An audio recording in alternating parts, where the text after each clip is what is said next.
Good morning. This is Father Stephen Kelly from St. John's Church in Detroit. We're continuing our series of daily morning meditations, where we generally look at one or another of the lessons that are assigned for morning or evening prayer, what is known as the Daily Office Lectionary. Today for Thursday, let's continue our way through the lesson that we've been reading from St. John's Gospel. We started out yesterday beginning the story of the raising of Lazarus, so let's pick up chapter 11, beginning at verse 17. Then when Jesus came, he found that he had lain in the grave 4 days already.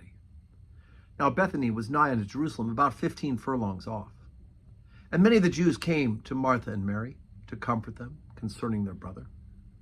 Then Martha, as soon as she heard that Jesus was coming, went and met him. But Mary sat still in the house. Then said Martha unto Jesus, Lord, if thou hadst been here, my brother had not died. But I know that even now, whatsoever thou wilt ask of God, God will give it thee.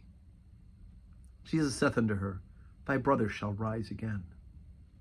Martha saith unto him, I know that he shall rise again in the resurrection at the last day.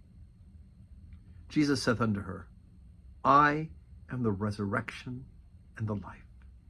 He that believeth in me, though he were dead, yet shall he live. And whosoever liveth and believeth in me shall never die. Believest thou this? She saith unto him, Yea, Lord. I believe that thou art the Christ, the Son of God, which should come into the world.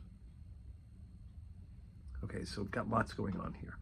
In just this little part section, right? Because we haven't even gotten to actually raising Lazarus yet. We haven't even had Mary yet come and speak, Martha's sister, come and speak to Jesus yet. But the church puts out this little portion of it because it wants to drive home the importance of this message. Jesus saith unto her, I am the resurrection and the life. He that believeth in me, though he were dead, yet shall he live. Lazarus is dead. He's in the tomb. And Martha comes almost accusingly. If you'd have been here, my brother would not have died, right? What took you so long? You can almost hear her thinking in her head. And yet she has this moment of faith. But I know that even now, whatsoever thou wilt ask of God, God will give it thee. That's a statement of faith. When Jesus mentions that Lazarus will in fact rise again from the dead, Martha has the teaching of the Pharisees, right? Remember, we had the Sadducees and the Pharisees. The Sadducees did not believe in the resurrection. The Pharisees did.